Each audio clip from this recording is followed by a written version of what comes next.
When were you deselected, and what was the reason for your deselection as a Lib Dem parliamentary candidate? Well, the effort to remove me as the parliamentary candidate began just a few days after the members overwhelmingly voted for me to be their parliamentary candidate in one of the highest turnouts for the Liberal Democrats in any constituency ahead of the 24 general election. And the activists didn't hide what it was that they were upset about.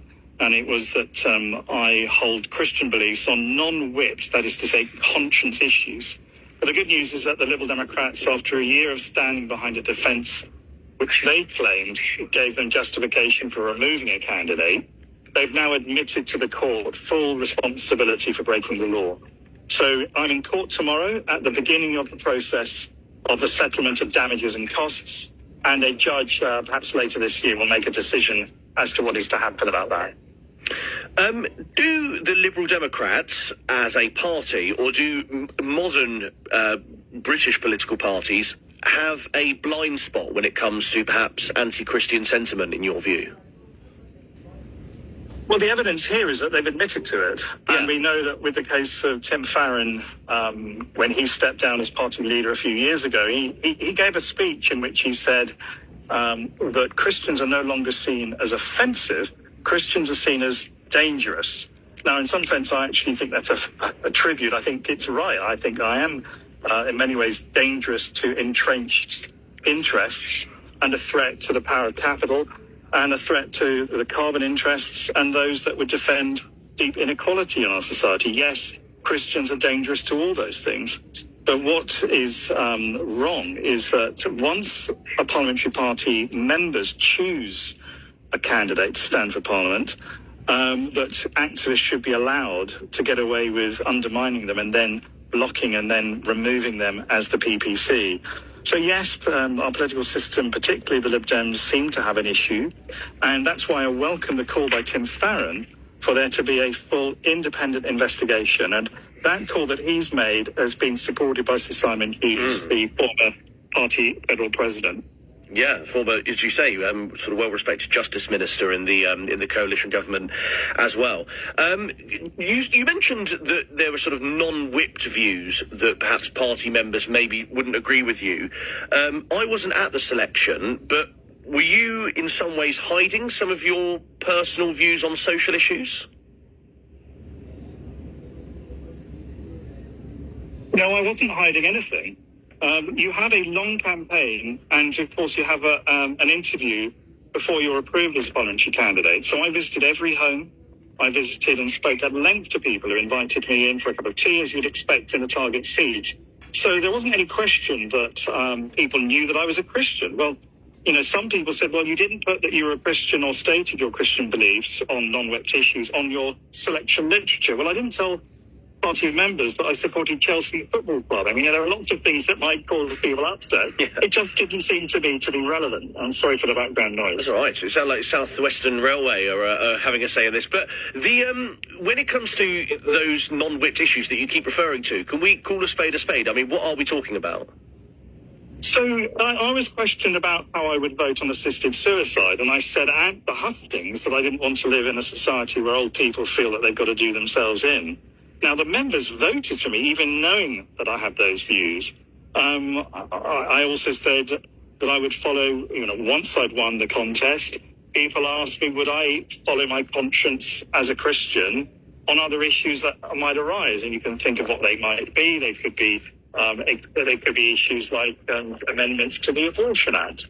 And I said, well, if it's all right with you, I will follow my conscience. Now, sadly, the activists said, well, it isn't all right with us. Well, they've got to ask themselves if they're in the right party. I mean, we are a liberal party in the Liberal Democrats. We welcome people of all faiths and backgrounds and none.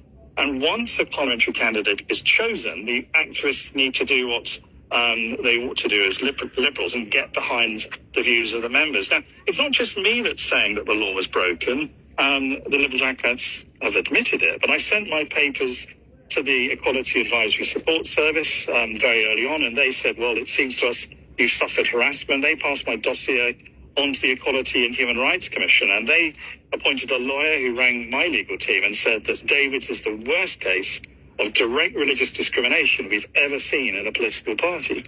So the EHRC themselves admitted, or not that they admitted it, they pointed out from their perspective that there was something wrong here. And what's extraordinary is that even though the Liberal Democrats themselves knew these facts, even though Sir Simon Hughes, as the former Minister for Justice, told them as early on as the summer of 2022 that this, what they were doing, would not stand up in court. And he was backed in his views by Lord Marks KC, who's the legal affairs spokesman for the Liberal Democrats in the House of Lords. Now, they had advice from both top lawyers inside the party, and the Liberal Democrats running the panels chose to ignore these warnings, and they're now going to have to pay the consequences. Hundreds of thousands of pounds of members' money is being wasted by the leadership in defending the indefensible. You cannot remove a parliamentary candidate because of their views on issues of conscience if you're going to claim to be a truly liberal party. And sadly, that's what's happened in this case. But does it come into conflict with politics, though, David? Because, I mean, if you look at one social issue, and I don't know your view on this at all, but if you look at the issue of gay marriage, for example, that's something that's been in countless Liberal Democrat manifestos on same-sex marriage, and something which they are advocating. So, I mean, well, how would you have been as a candidate standing on that platform? Well, they knew where I stood because I said that I accept the law on same-sex marriage. Right. Next question, please. I mean, it wasn't any particular issue that they articulated. They simply said, this was after I'd been chosen, will you follow your conscience? And I said, yes, I will. And the illiberals in the midst were outraged. I mean, they didn't hide the fact that they were targeting my Christianity. One of the senior officers in the Southern Liberal Democrats told the party executive, and this is on the record, that it was a kind of deception, she said, that David hid his beliefs to us. Now, you know, this is unacceptable, and statements like that should have been dealt with in the meeting. And there was a returning officer, an observer appointed by the London party, and he should have intervened, but chose not to. So the three respondents in the Liberal Democrats who've now admitted liability are the Sutton Party, the London Region Party, and the National Party. So I appealed almost 100 times in writing or in messages to officers and panels of the Liberal Democrats and said, you've got to intervene to stop this because it's going to bring our party into disrepute. And every single request by myself, by Sir Simon Hughes as the former party president, and by the Liberal Democrat Christian Forum who stood by me throughout, and by Sutton executive members themselves, every single request to party officers and party panels to intervene, to defend the rule of law and to defend the party constitution, every request wasn't just ignored, it was rejected. And that's why I've had to sadly turn to the courts to seek justice. And I'm delighted that the courts have upheld my claim after the Liberal Democrats admitted for breaches of the Equality Act and also for breach of contract. I want to move away from your case in a moment, but just quickly, David, staying with your case briefly, has Luke Taylor reached out to you? He came third on the list of candidates to be the Sutton sort of Liberal Democrat candidate, and he's now the MP. I mean, has he spoken to you? Well, we before all this kicked, before I went to court, No, I've not heard from any member of the parliamentary party. They've all been silent until today. So the steps taken by Tim Farron are for the first comments publicly since the party wrote to the court in December, which itself is extraordinary. I mean, my ego needs are pretty low. I've elected as a Christian to forgive the perpetrators of this illiberalism and this hostile discrimination. Ed Davey talks very openly. Ed Davey talks very openly about his faith. No, we would talk together. I mean, I was the vice chair of his constituency association, and he told me personally that he was horrified by what had happened. The issue is that in the run-up to his own election as party leader, he gave answers in hustings, and one of those he's recorded by the Tablet newspaper. He observed what he called a wave of illiberal tolerance among progressive parties around the world. But he said that when it comes to conscience, and I quote, he said it must be defended. Well, sadly, no one in his party, and even though his office were involved from the very beginning, knew about this. He even said that they were issuing instructions when the harassment commenced The harassment didn't stop. The breaking of the law by those responsible didn't end. And certainly conscience hasn't been defended. The party still has not expressed any remorse. It's not apologised to the members who voted for me and who were misled. It's not apologised to the Christians in the party. It's not expressed contrition nationally for creating this climate of hostility towards people of faith in politics. And that's what's so shocking about this whole episode. With people who they admit to the court they broke the law, but they will show no remorse, no apology. And what that does is send a signal, a damaging signal, to people of faith who are motivated, in my case, by a concern to love my neighbour, that you're not welcome in politics. So the Lib Dems sadly have a record under the leadership of Ed Davey of saying one thing and doing another. And just in a word, you're not a Lib Dem anymore. Are you a member of another party? I'm a member of the party. I'm a member of the Liberal Democrats. Right, okay. These people responsible should not be wearing the badge until they recognise their wrongdoing and put steps, put in place measures to deal with it, starting with a full independent investigation into how these serial breaches of the law against me and others, particularly gender-critical women, the party's lost a whole series of cases and have had to pay out huge sums of money in costs and damages. This nonsense has got to stop. And away from the Lib Dems, lastly, I mean, since you've been pretty high profile in talking about this, not necessarily, of your own desire, clearly, but you've been in the media talking about this issue, have you had other people, the Lib Dems, but from other walks of life, who claim that they have been discriminated against because of their faith? And have we turned a blind spot when it comes to discrimination against Christians, in your view, David? I do think that Christians are going through the mill at the moment, but we don't tend to make too much of a fuss about it. We just get on with the business of serving where we can. And I wouldn't claim as somebody who's where do we draw the line? BBC journalist for 30 years and reporting discrimination. Where we draw the line is where the religion comes in. Now, this is not about Christians. Notable compared to the suffering of Christians in Nigeria, or the persecutions of Muslims, in the North people. Korea and in China. Let's put this in some But we are choosing the religion, Christianity and Islam.